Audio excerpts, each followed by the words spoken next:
Market में आए दिन इन्वेस्टर्स को अट्रैक्ट करने वाले बहुत सारे प्रोडक्ट निकलते ही रहते हैं।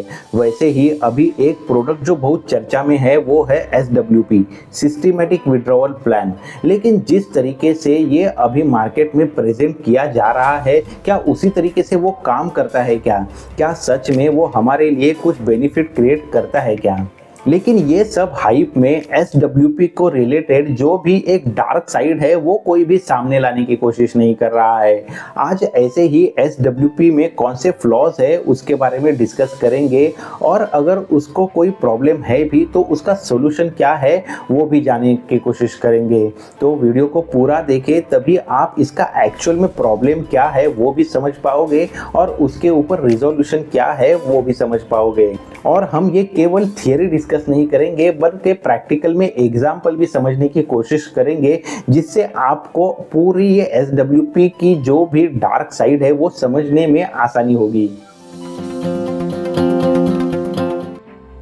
इंडियन मार्केट में अलग अलग सेगमेंट में डिफरेंट कस्टमर्स अवेलेबल है, और मार्केटिंग की स्ट्रेटेजी भी ऐसी होती है कि वो सभी ये कस्टमर्स को अट्रैक्ट करने की कोशिश करते ही है।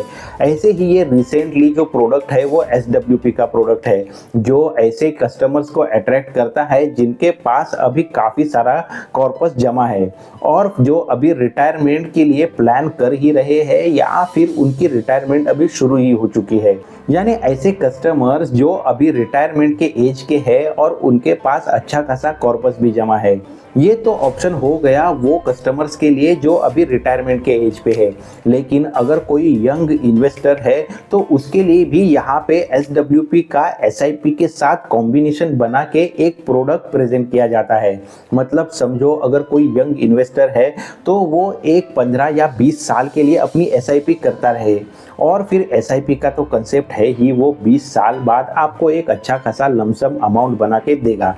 फिर वो अमाउंट से आप कंटिन्यूसली विड्रॉवल करते जाओ, और फिर उसी SWP के ज़रिए आप आपके डे टू डे जो एक्सपेंसेस है वो तो चला पाओगे ही, लेकिन उसके बाद भी 20 साल बाद एक अच्छा खासा कॉर्पस खुद के लिए बचा पाओगे।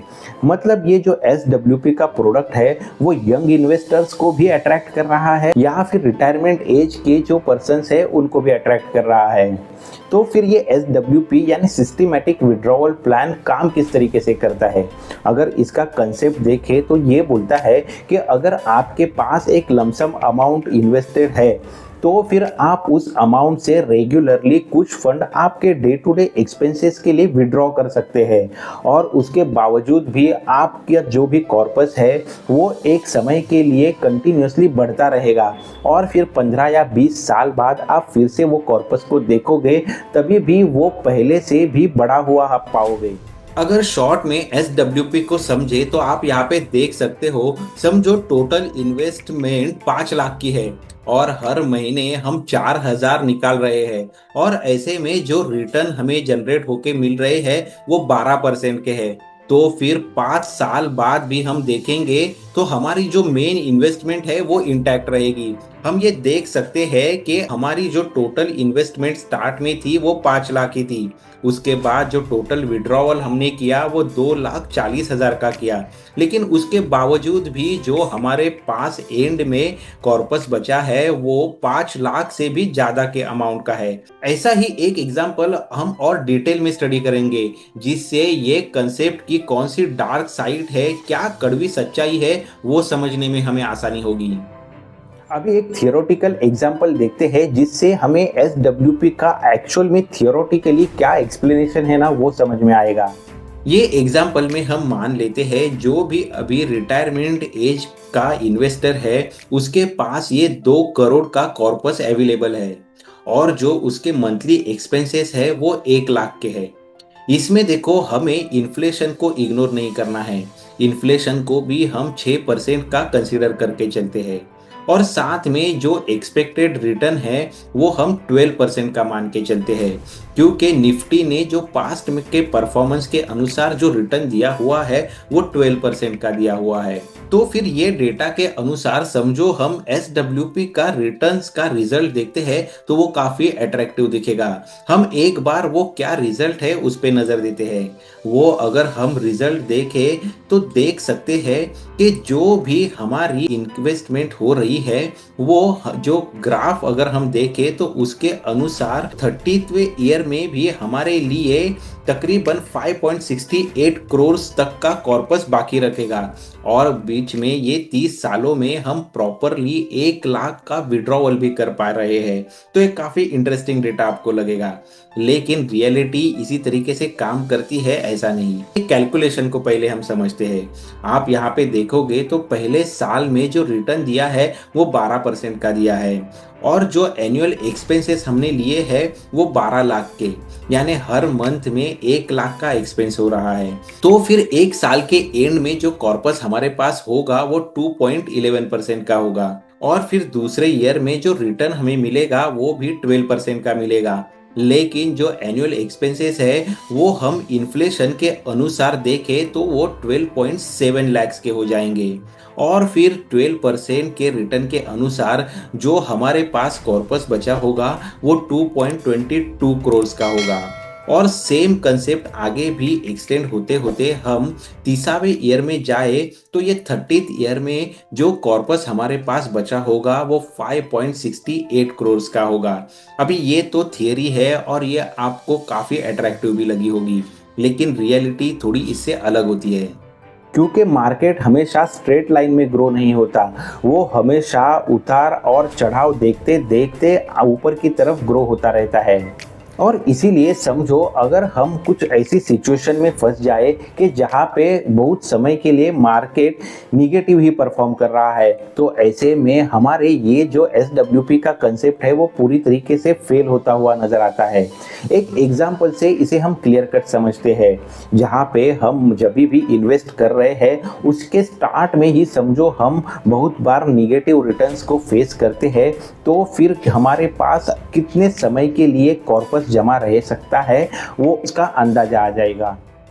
अभी सेम वैल्यूज हम यहाँ पे भी कंसीडर करते हैं, यानी जो हमारा टोटल कॉर्पस है वो 2 करोड़ का है और जो मंथली एक्सपेंसेस है वो भी 1 लाख के पकड़ के चलते हैं और जो इन्फ्लेशन है वो भी 6% से बढ़ रहा है ये मान लेते हैं और जो एक्सपेक्टेड रिटर्न्स है वो 12% से ही हमें मिलेंगे ऐसा मान के चलते हैं।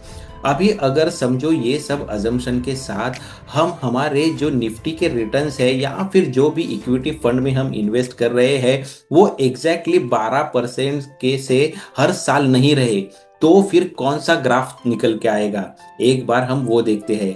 जो ये ग्राफ है उसके अनुसार 13वें साल में ही हमारे पास जो भी कॉर्पस है वो जीरो हो जाएगा। देखो यहाँ पे जो भी ये रिटर्न्स हमने कंसीडर किए हैं वो रिटर्न्स जब भी हमने SWP स्टार्ट की है तभी स्टार्ट के ही कुछ सालों में निगेटिव दिखाई दे रहे हैं। ये जो रिटर्न्स है वो हाइपोथेटिकल है, लेकिन ये भी रिटर्न्स मार्केट में देखे जा सकते हैं। जैसे आप अभी फिलहाल की भी सिचुएशन देखोगे तो ये करंट ईयर में भी मार्केट ने या फिर बहुत सारे इक्विटी फंड्स ने भी देखे तो केवल 2 या 3% के रिटर्न दिए हैं या काफी सारे म्यूचुअल फंड्स ने तो निगेटिव रिटर्न्स भी जनरेट किए हैं। समझो यही मार्केट का परफॉर्मेंस निगेटिवली अगर परफॉर्म होता रहा तो फिर जो हमारा स्टार्ट में कॉर्पस रहेगा वो ही उस समय डिप्लीट हो जाएगा और फिर जो कंपाउंडिंग का एक्चुअल समय है वो बीत चुका रहेगा और इसीलिए कंपाउंडिंग भी प्रॉपरली इम्पैक्ट नहीं कर पाएगी और इसी वजह से जो भी रिजल्टेंट अमाउंट होगी वो 13वें साल में ही जीरो हो जाएगी। अभी ये एग्जाम्पल से हमने समझा कि जो भी हमारा कॉर्पस था वो हम एक्सपेक्ट तो कर रहे थे कि 30 साल तक चलेगा, लेकिन हुआ क्या, वो 13वें साल तक आते आते ही जीरो हो गया। तो ये लेकिन ऐसा हुआ क्यों? इसके पीछे एक तो जो मेजर रीज़न है वो कंपाउंडिंग का, देखो, अगर जब भी हम SWP शुरुआत करते हैं तो समझो उसके स्टार्ट में ही निगेटिव रिटर्न्स मिल रहे हैं और उसी समय हम हमारी विड्रॉवल भी कंटिन्यू कर रहे हैं, तो कंपाउंडिंग जो होती है उसके लिए जो पैसा रहता है उसको बहुत कम समय मिलता है जब वो कंपाउंड हो पाए, क्योंकि आखिर के समय में आपके पास पैसा भी कम होता है और कंपाउंडिंग के लिए टाइम भी कम होता है। फिर ऐसे समय में कंपाउंडिंग हो नहीं पाती और फिर क्या है, जल्दी से जल्दी आपका जो भी कॉर्पस है वो डिप्लीट होते होते जीरो पे पहुंच जाता है। और फिर ये सिचुएशन में अगर आप म्यूचुअल फंड के रिटर्न देखोगे तो वो तो आपको CAGR के अनुसार हर साल 12% या 13% के रिटर्न तो बना के दे ही रहे हैं, लेकिन आपका जो फंड है वो शुरुआती दौर में ही रिड्यूस होने की वजह से वो कुछ रिटर्न ही नहीं बना पाया रहेगा। मतलब थियरी तो परफेक्टली काम कर गई लेकिन रियलिटी में वो इम्प्लीमेंट नहीं हो पाया। तो फिर क्या ये SWP पूरी तरीके से बेकार है? तो ऐसा मैं नहीं कहूँगा, क्योंकि जो SWP का कंसेप्ट है वो हम हमारे नॉलेज से खुद के लिए इम्प्लीमेंट करें तो वो हमारे लिए काफ़ी फ़ायदेमंद हो सकता है। जो ये स्ट्रैटेजी है जो रिटायरमेंट पे आए हुए एज के जो पर्सन्स है उनके लिए बहुत ही अच्छे तरीके से काम करेगी, या फिर जो अभी यंग एज में है उनके भी रिटायरमेंट का प्लानिंग के लिए एक बढ़िया सोल्यूशन हो सकती है। यानी समझो जो भी कॉर्पस आपके पास है, यानी हमारे एग्जाम्पल पे भी जैसे हमने डिस्कस किया वैसे 2 करोड़ का समझो एक अमाउंट आपके पास है, तो उसको आप ये बकेटिंग स्ट्रैटेजी में यूज़ कर सकते हो। यानी जो भी अमाउंट है उसको आप 2 बकेट्स में डिवाइड कर लो, एक बकेट जो कंप्लीटली सिक्योर रहे और दूसरी बकेट जो आप इक्विटी मार्केट में इन्वेस्ट कर सकते हो। यानी 2 करोड़ का फंड आप 1 करोड़ को लिक्विड म्यूचुअल फंड में इन्वेस्ट कर सकते हो, तो दूसरे फंड को आप इक्विटी म्यूचुअल फंड में इन्वेस्ट कर सकते हो। जो लिक्विड म्यूचुअल फंड है वो अभी भी आप देखोगे तो आपको स्टेडी 7 से 8% तक का रिटर्न तो देता ही है, तो आपका फंड वहाँ पे सिक्योर भी रहेगा और इन्फ्लेशन को टैकल करते करते अपनी वैल्यू भी मेंटेन करता रहेगा।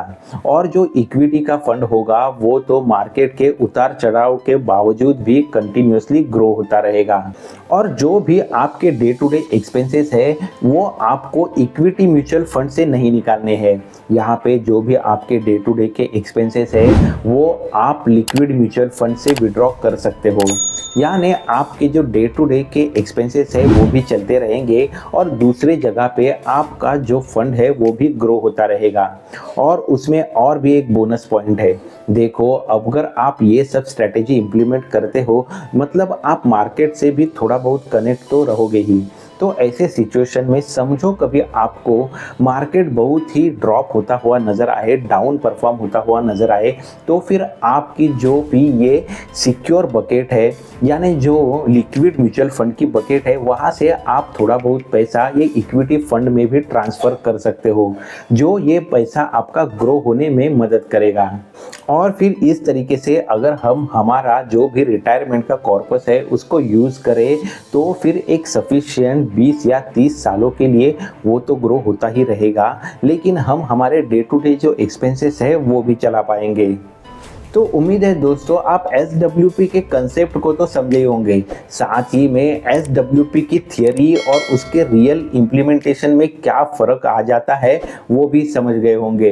यानी उसके रिलेटेड कौन सी डार्क साइड है, क्या एसोसिएटेड प्रॉब्लम्स है वो भी आप समझे होंगे।